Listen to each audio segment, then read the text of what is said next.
Tent manufacturers have been lying to us about tent sizes for ages. They advertise tents as being two-person, but the tents can't even fit 2 wide sleeping pads, which is what most people are using these days. The tents feel cramped and tight for 2 people, and never mind if you're trying to find a true 2-person tent that's ultralight.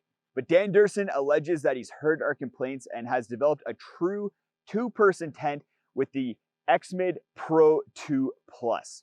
Is it everything that couples and people who want a really roomy tent have been waiting for, or is Dan trying to dupe us? Today we're going to go over everything that's good about the XMID Pro 2 Plus and everything that's bad in order to find out. Let's start with what's good about the tent. First of all, its weight. This tent weighs 620 grams on my scale for the version that I have here. There's going to be a couple different versions that are going to be released, and it all comes down to the materials that are used. But the materials are another good thing about this tent.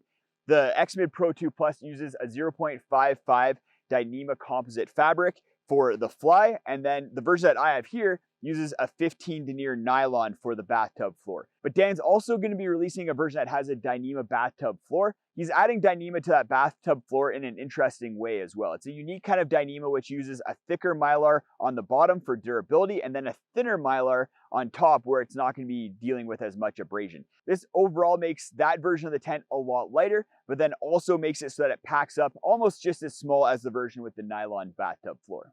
I love Dyneema composite fabric because, first of all, it's super lightweight, but also because it's really good at moisture management. Unlike nylon, it doesn't stretch or sag when wet, and it doesn't absorb any water. So it's really easy to wipe off any sort of rain that may have accumulated on the outside of the tent, or if you got condensation on the inside of the tent, then you can easily wipe that down as well. The construction of this tent is quality. It's a very well put together tent. All of the seams are hot bonded, which is a really durable way to connect Dyneema panels. And then all of the finishings and stitching are just really well done. I think a lot of that kind of attention to detail with construction is a little bit due to necessity. If all of the geometry wasn't really dialed in with this tent, then it'd make it even harder to pitch than it already is. This tent is a very easy tent to pitch, but is difficult in some scenarios. But we'll get into that a little bit when we talk about what's slightly bad about the tent. It only takes 4 stakes to set up the tent, 1 at each of the 4 corners, and then you just insert 1 trekking pole into each of the doors, raise them up 1 at a time, and your tent is set up. It takes almost no time at all. It's very quick, very easy, as long as you're on flat ground. In addition to those 4 stakeout points, you also have a bunch of other stakeout points, 1 at each of the doors. I pretty much always use the door stakeout points because otherwise this flap is kind of falling into the tent, and I like to just have it pulled out so I can put stuff underneath there like a chair or my pack. You also get a stakeout point at each of the ends where there isn't a door, and then a couple different guy out points as well, 1 at each of the peaks, so you can pull these out if you're in a lot of wind. I find these super useful. I've used them on the regular XMID in some really windy conditions, and it pretty much kept my tent from blowing away. You may have noticed the vent. You have a vent on either side right underneath the peaks just to help with ventilation and try to avoid as much condensation as possible. The outer door is really smooth as well. You have a full zipper here, waterproof YKK zipper.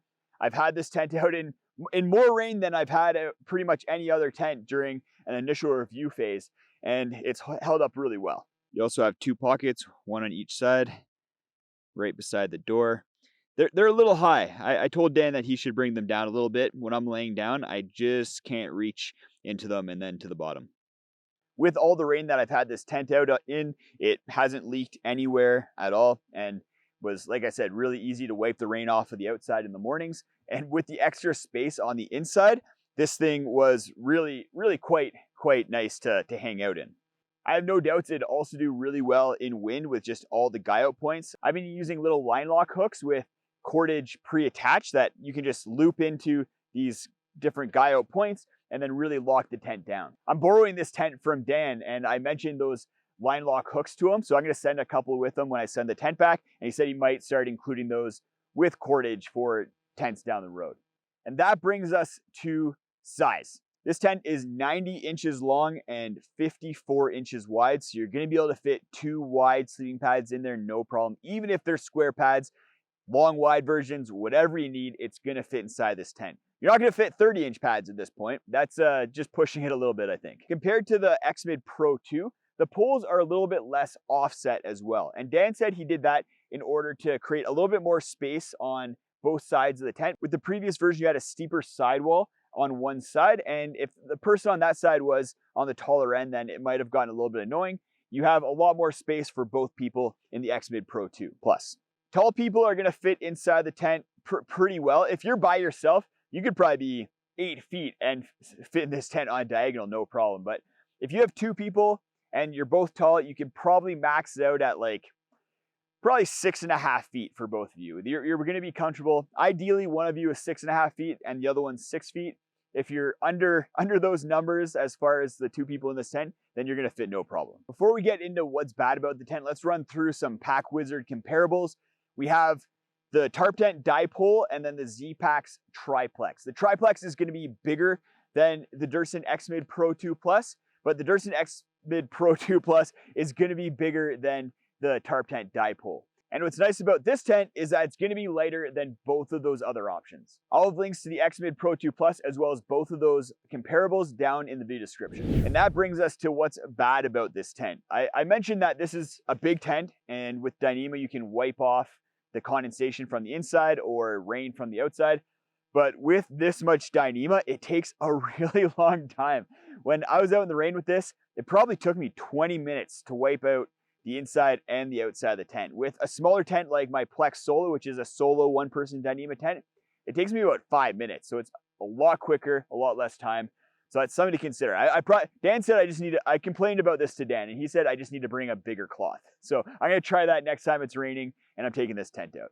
I mentioned pitch as well. So while this tent is really easy to pitch on flat ground, if you start getting into some uneven ground, maybe one corner is higher than the other, it's gonna be a lot more difficult to pitch. You can figure it out. Over time, you figure out how to adjust the cordage and the guy lines in order to just get the perfect pitch. But if you're new to the tent, try practicing on some flat ground first and then kind of introduce some more uneven ground as you get going. You also need pretty robust tent pegs. I like full-size MSR ground hogs for the 4 main corners, and then I use MSR carbon cores for the doors and other stakeout points. I like having the big, hefty ground hogs because you're putting a lot of pressure on those 4 corners. As you raise up your trekking poles, you're gonna be really just pulling on those corners, and especially on this steep side, that's a lot of pressure on this stake, and I've had those stakes pull out on me when I've been raising up the trekking pole. A little nitpicky thing before we get into kind of the biggest negative about this tent, and that's the little guy out points at the top here. They're a little tiny. It's hard to get my hook line locks in there. I can do it, but hopefully Dan makes those a little bit bigger so that it's a little bit easier to introduce maybe a carabiner or those hook line locks. The other big thing is the price. We don't know what the price is of the tent yet. I'll put it right up in the corner there once I find out. I should know by the time this gets released.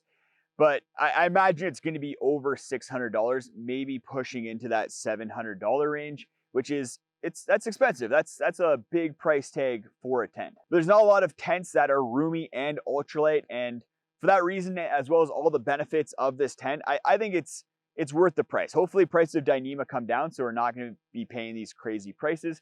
But I love this tent. Steph and I are probably going to be picking one up and then using it predominantly for our couples trips. It's going to replace probably our regular X-Mid as well as other tents like the Telos. If you want an awesome ultralight pack to pair with the X-Mid Pro 2, then go check out my review of the Z-Packs Arc Haul right up in the corner there. It's my favorite full-featured ultralight pack. It has a hip belt, full frame, trampoline back, all the bells and whistles, you name it, but only weighs 715 pounds with the hip belts.